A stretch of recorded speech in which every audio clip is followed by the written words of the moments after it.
की जगह वो फ़ायदा भी तो देख रहा होगा ना, अगर कंपनी लॉस में तो नहीं डालेगा वो। जी जी बिल्कुल, कंपनी लॉस तो नहीं होगी, लेकिन इंडिया ने कोई उन्हें एप्पल को जो है वो बेनिफिट्स दिए होंगे तो उन्होंने ट्रांसफ़र किया है इसकी मैन्युफैक्चरिंग इंडिया में। और इसकी वजह से पाकिस्तान पे इफेक्ट ये है कि हमें चाहिए कि हम इंडिया के साथ अपने ताल्लुकात अच्छे बनाएं। तो मैं एक मशवरा देता हूँ, आप इंडिया के साथ अपने ताल्लुकात को अच्छा करें। ये बात जहन से निकाल दें कि इंडिया हमारा दुश्मन है, वो दुश्मन नहीं है। हमारे सिर्फ जहनीत में एक चीज़ बैठ गई कि इंडिया हमारा दुश्मन मुल्क है। वो दुश्मन एक वक्त में था जब जंगें लग गई, सो ख़त्म हो गया, अब दुश्मनी बिल्कुल ख़त्म हो चुकी है। चाइना से हमें चीज़ आती है सस्ती, अब इंडिया हमें पता नहीं किस दाम पे चीज़ देगा। तो हमें अपनी मैन्युफैक्चरिंग का सोचना चाहिए। बिल्कुल सोचना चाहिए, हमें चाहिए कि हम अपने मतलब जो है अपनी फैक्ट्रीज हों, हुकूमत की जानिब से ही हों। जैसे इन्होंने अब लोहे का काम किया हुआ है, दूसरी इनकी अपनी फैक्ट्रीज़ हैं गंदम की, गन्ने की, तो ऐसे इनका ये भी थोड़ा निज़ाम बेहतर हो तो पाकिस्तान भी तरक्की कर सकता है। अस्सलामु अलैकुम, नमस्ते, सत श्री अकाल, आदाब। This is blog from Pakistan and welcome back to my YouTube channel professor परोटोन। गाइस, आज हम बात करने वाले हैं कि चाइना दिन ब दिन बहुत सी जंगें हार रहा है, खा वो बॉर्डर पर हो इंडिया के साथ, या वो टेक्नोलॉजी की जंग हो, या वो इकनॉमिकल की जंग हो, कोई भी जंग हो। नाज़रीन, देखा गया था पिछले दिन एप्पल तोशिबा जैसी कंपनीज़ चाइना से मूव होकर इंडिया शिफ्ट हो गई थी, लेकिन अब ताइवान भी, उसकी गोर्गो एक बहुत बड़ी एक कंपनी है बैटरीज़ की, टेक्नोलॉजी की भी, वो भी शिफ्ट होने जा रही है इंडिया में, जिसका इंडिया को बहुत बड़ा फ़ायदा होगा, चाइना को बहुत बड़ा लॉस होगा। तो क्या ये लॉस पाकिस्तान पे इम्पैक्ट करेगा? पाकिस्तान की इंपोर्ट एक्सपोर्ट में इश्यूज़ आएंगे चाइना के साथ? आइए जानते हैं पाकिस्तानी आवाम से, मेरे साथ रहिएगा। अस्सलाम वालेकुम। वालेकुम अस्सलाम। सर, आपका नाम? वकार। अस्सलाम वालेकुम। वालेकुम सलाम। आपका नाम? मेरा नाम वलीद है। अस्सलाम वालेकुम। वालेकुम अस्सलाम। आपका नाम? यासिर। अच्छा सर, मेरा क्वेश्चन आपसे ये है, खबर सामने आई थी पिछले दिनों के, चाइना बहुत जंगें हार है, खा वो बॉर्डर की जंग हो इंडिया से हार है, खा वो टेक्नोलॉजी की जंग हो, इकनॉमिकली जंग हो। अब पिछले दिनों देखा गया था एप्पल, उसके बाद हो गया तोशिबा, उसके बाद हो गया सैमसंग, ये सारी फैक्ट्री मैन्युफैक्चरिंग हो रही थी चाइना में, वो मूव हो गई थी इंडिया में। मेडिसन की भी थी, कारपोल और पोनस्टोन की मैन्युफैक्चरिंग वहाँ हो रही थी, जो पाकिस्तान भी एक्सपोर्ट इंपोर्ट करता था, वो मूव हो गई इंडिया में। अब ताइवान की एक बहुत बड़ी फैक्ट्री बैटरीज़ की, वो भी चाइना में चाइना से इंडिया में मूव हो रही है। तो आप क्या देख रहे हैं कि चाइना डिफ़ॉल्ट में जा रहा है, या क्या चीज़ें? देखें, चाइना जो है वो डिफ़ॉल्ट में तो नहीं जा रहा। हर कंट्री वो एक कह लें कि एजुकेटेड लोग हैं, उन्हें पता है कि हमने सर्वाइव कैसे करना है। वो ऑलरेडी उन्होंने जब पहले वो लोग उनकी कंट्री बनी थी तो उन्होंने वो अपने पाँव पे खुद स्टैंड हुए थे। उन्होंने दुनिया के साथ ताल्लुकात ख़त्म करके ख़ुद को बनाया है। इसलिए उनको अगर मात देनी है और उनको हराना है, वो तो बहुत टफ है किसी भी कंट्री के लिए। लेकिन ये जो मैन्युफैक्चरिंग वाली बात है, ज़ाहिर सी बात है कि ये एप्पल कंपनी जो है वो अमेरिका की है। अमेरिका के इंडिया के साथ ताल्लुकात अच्छे हैं, तो वो किसी भी टाइम वो इंडिया की फेवर कर सकते। यार वो क्यों ना मूव करें, उनको मूव करना एक तरह से उनकी मजबूरी बन गया है। क्यों? उनको वहाँ पे लेबर बहुत सस्ती मिल रही है, उनकी मार्केट भी बहुत बड़ी है। और हमेशा जो भी कंपनी होगी कभी भी कोई खाली जगह पे अपनी मार्केट नहीं लगाएगी।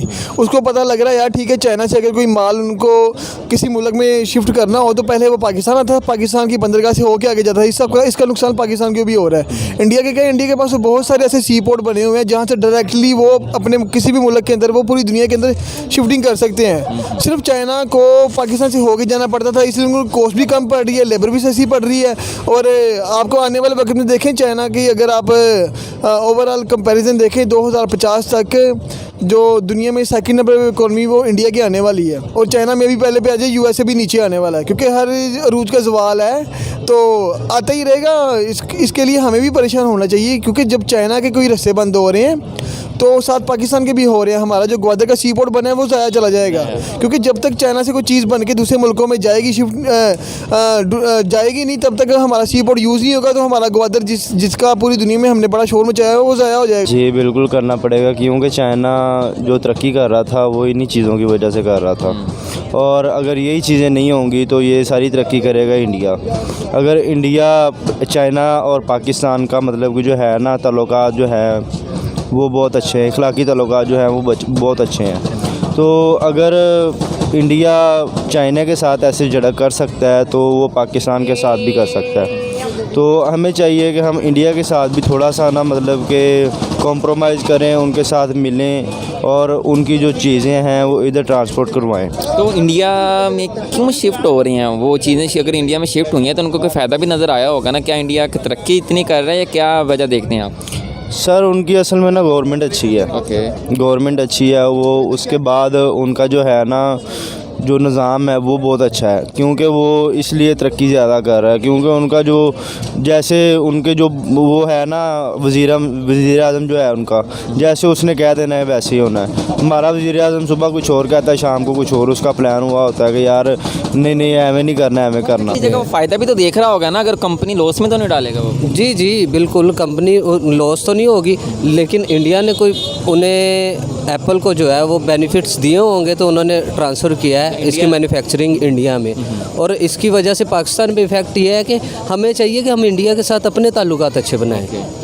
बिकॉज़ ये कि मेरा नहीं ख्याल कि आप किसी भी खित्ते में चले जाएं, यूरोप में, वहाँ का एक सिटी का सिटीज़न, एक कंट्री का सिटीज़न है, वो पूरे अरब में जहाँ मर्ज़ी जा आ सकता है। उसके इर्द गिर्द जो उसके हमसाया ममालिक हैं उनके साथ उनके ताल्लुकात अच्छे हैं। अगर आप यूरोप में चले जाएं तो इंग्लैंड है, तो इंग्लैंड अपने इर्द गिर्द वाले ममालिक के साथ उसका ख़राब नहीं है, आपके पास एक वीज़ा, आप जिधर मर्ज़ी जाएँ। एशिया में मसला ये है कि हम लोगों को हमसायों का आपस में लड़ाया गया हुआ है ताकि हम लोग एक दूसरे के साथ मिल के कोई काम ना कर सकें, तरक्की ना कर सकें। आप देख रहे हैं कि अगर इतनी चीज़ें उधर मूव हो रही हैं तो इंडिया तरक्की कर रहा है। ज़ाहिर सी बात है कर रहा है। क्या चीज़ देखते हैं, मेजर फैक्ट क्या है? उनका सियासी निज़ाम, उनकी एजुकेशन। सियासी निज़ाम भी इसमें आता है। उनके देखे ना, उनके सबसे बड़ी जमहूरियत है दुनिया में उनकी, कि वो किसी भी टन्योर, एक गवर्नमेंट 8-8 साल जो है वो टन्योर अपना पूरा करके जा रही है, और जब वो 8 साल पूरे करके जाती है वो आवाम को जवाबदेह होती है कि मैंने कौन सा प्रोजेक्ट शुरू किया है और कौन सा ख़त्म किया है। यहाँ पे ये होता है कि 2 साल के लिए गवर्नमेंट आई है, हम लोग कहते हैं जी मैंने शुरू किया था उसने ख़त्म नहीं किया। सर अगर चाइना इस तरह से अगर वो देख रहा है तो इन फ्यूचर में आप देख रहे हैं कि थोड़ा और ख़तरा की घंटी बजती है चाइना को, तो वो पाकिस्तान के साथ ताल्लुकात को देख। जी जी बिल्कुल बिल्कुल, ये ताल्लुकात तो नहीं ख़राब हो रहे, लेकिन एक ज़रूर है कि उन्होंने कोई ना कोई बी प्लान तो रखा ही होगा चाइना ने। खुद को बचाने के लिए हो सकता है ना, क्योंकि हम फुली डिपेंडेंट हैं उन पर। नहीं, हमें अपने आप को बचाने के लिए ये चाहिए कि हम लोग अपने ताल्लुकात जो है ना तमाम ममालिक के साथ अच्छे करें। हमें इंडिया के साथ भी अच्छे ताल्लुकात की ज़रूरत है, बिकॉज़ हमारा इंडिया के साथ अगर हमारी ट्रांसपोर्ट शुरू हो जाती है तो इसमें पाकिस्तान को बहुत बेनिफिट है। वहाँ पे बैल नहीं खाया जाता, वो सारा कहाँ आता था, पाकिस्तान आ रहा था। यहाँ पे ना आने की वजह क्या है, यहाँ पे रेट महंगाई शुरू हो जाए, ऐसे कई मामलात हैं। हमें अपने ताल्लुकात बेहतर। सर हमें अपनी मैन्युफैक्चरिंग का सोचना चाहिए। ज़ाहिर सी बात है, मैन्युफैक्चरिंग का सोचना चाहिए। और जिस तरह सी पैक और ये साई वाला इंडस्ट्रियल एरिया सी पैक से रिलेटेड जो है वहाँ पे काफ़ी मैन्युफैक्चरिंग शुरू भी हो चुकी हुई है। वीवो मोबाइल इंडस्ट्री वो यहाँ पे मैन्युफैक्चर हो रहा है। पेप्सी कैन टीन पाकिस्तान में नहीं थे बनते, वो इंडस्ट्रियल एरिया में बन रहे हैं। काफ़ी सारी इंडस्ट्री वहाँ पे काम शुरू हो चुके हैं। कोई एक पैगाम किसे? पाकिस्तान को दे दें। पाकिस्तान के लिए पैगाम यही है कि हमें चाहिए कि हम खुद अपनी कंट्री के साथ सिंसियर हों ताकि हमारे हुक्मरान भी हमारे साथ सिंसियर हों। चाइना अगर इन मामलों में लॉस में जाता है तो इन फ्यूचर हमें नुकसान देखना पड़ेगा। सर सबसे पहले तो मैं आपको बताऊं, चाइना तो हमारा दोस्त कभी भी नहीं रहा था, सिर्फ हमारा बिजनेस पार्टनर हमारे थ्रू बिजनेस कर रहा था। जिस दिन उसकी इकोनॉमी और ज़्यादा डाउन गई उसने देखना है भाई हमें पाकिस्तान का कोई फ़ायदा नहीं, उसने अपने सी पोर्ट पर जो भी चीज़ें उठा के ले जानी है। पाकिस्तान के पास तो यहाँ पर बिजली बनाने के पैसे नहीं है, तो हम अपनी सी पोर्ट को कैसे चला पाएंगे? तो लिटरली हमें कुछ ना कुछ करना पड़ेगा। और नहीं तो मैं एक मशवरा देता हूँ, आप इंडिया के साथ अपने ताल्लुकात को अच्छा करें। ये बात जहन से निकाल दे कि इंडिया हमारा दुश्मन है, वो दुश्मन नहीं है। हमारे सिर्फ जहनीत में एक चीज़ बैठ गई कि इंडिया हमारा दुश्मन मुल्क है। वो दुश्मन एक वक्त में था, जब जंगें लग गई सो ख़त्म हो गया, अब दुश्मनी बिल्कुल ख़त्म हो। दुश्मनी को ख़त्म करने के लिए सबसे पहले हमारे जो सियासी ताल्लुकात हैं उनको बेहतर करें, क्योंकि वहाँ पे भी मुसलमान रह रहे हैं और वो जहाँ तक मुझे लगता है वहाँ पे मुसलमानों की जो अक्सरियत है वो बढ़ती जा रही है। और वहाँ पे मुसलमानों की वर्थ भी ज़्यादा है जो इंडियंस हैं, क्योंकि जो वहाँ पे मुसलमान है ना, मुसलमान और सिख वो दोनों आपस में मिलकर अच्छे तरीके से रहते हैं। और जो भी उनकी गवर्नमेंट है वो मुसलमानों और सिखों के बगैर कभी भी वजूद में नहीं आई। तो कुछ इन चीज़ों को देख, तो अगर हम अभी अपनी मैन्युफैक्चरिंग स्टार्ट नहीं कर सकते, कुछ ऐसी चीज़ें आप बताइएगा जिन पे इम्प्लीमेंट करते हुए हम बेहतरी की तरफ मूव ऑन हो सकते हैं। यार बेहतरी का मैंने सबसे बड़ा सोल्यूशन बताया। सबसे पहले हम एजुकेट हों, अपनी एजुकेशन को इस काबिल करें कि हमें सही और गलत में फ़र्क नज़र आए, हमें अपने दुश्मन और अपने दोस्त के बारे में पता लगे। क्योंकि यहाँ पे हमारे पाकिस्तानी जितने भी जाहिल हैं वो समझते हैं कि चाइना हमारा दोस्त है। वो हमारा दोस्त नहीं है। मैंने आपको पहले भी बताया वो हमारा बिज़नेस पार्टनर था, अब वो बिज़नेस पार्टनर नहीं है, हम उनके कर्ज़ई हैं। हमें अपने बिज़नेस पार्टनर अगर बनाना है तो इंडिया को किसी तरीके से कहते हैं ना कि फ़ायदे के लिए गधे को भी बाप बनाना पड़ता है, हमें इंडिया को अपना बाप बनाना पड़ेगा। एक business business point of view से बात कर रहा हूँ, वैसे नहीं कह रहा कि बाप बना लें, हमें उसके थ्रू थोड़ी बहुत डीलिंग करनी पड़ेगी, उनसे इंपोर्ट करें, उनकी फैक्ट्रियाँ यहाँ पे आगे लगे, हमारे मुल्क में पैसा आएगा तो ज़ाहिर सी गाल है हमारा काम चलना शुरू हो जाएगा। जी बिल्कुल होगा, मसला बनेगा, पाकिस्तान को भी बनेगा मसला, क्योंकि चाइना से हमें चीज़ आती है सस्ती। अब इंडिया हमें पता नहीं किस दाम पे चीज़ देगा। तो हमें अपनी मैन्युफैक्चरिंग का सोचना चाहिए। बिल्कुल सोचना चाहिए, हमें चाहिए कि हम अपने मतलब जो है अपनी फैक्ट्रीज हों, हुकूमत की जानिब से ही हों। जैसे इन्होंने अब लोहे का काम किया हुआ है, दूसरी इनकी अपनी फैक्ट्रीज़ हैं गंदम की, गन्ने की, तो ऐसे इनका ये भी थोड़ा निज़ाम बेहतर हो तो पाकिस्तान भी तरक्की कर सकता है। बहुत शुक्रिया। ओके सर, बहुत शुक्रिया। Thank you so much. बहुत शुक्रिया। Thank you. जी तो नाज़रीन सामीन कराम, ये थे पाकिस्तान लोगों के रिव्यूज़। उन्होंने बताया कि किस तरह से हालात बेहतर हो सकते हैं, चाइना और इंडिया के हालात में कौन से मसले मसाइल हैं और चाइना को कौन से हालात का सामना करना पड़ रहा है, और अगर वो डिफ़ॉल्ट में जाता है, उसको कोई मुश्किलात आती हैं तो ज़ाहिर सी बात है पाकिस्तान को भी आएंगे। पाकिस्तान को चाहिए कुछ अपनी मैन्युफैक्चरिंग दे के अपने हालात बेहतर करे तो हालात बेहतर हो सकते हैं। तो आज के लिए इतना ही, दीजिए इजाज़त, अल्लाह हाफ़िज़।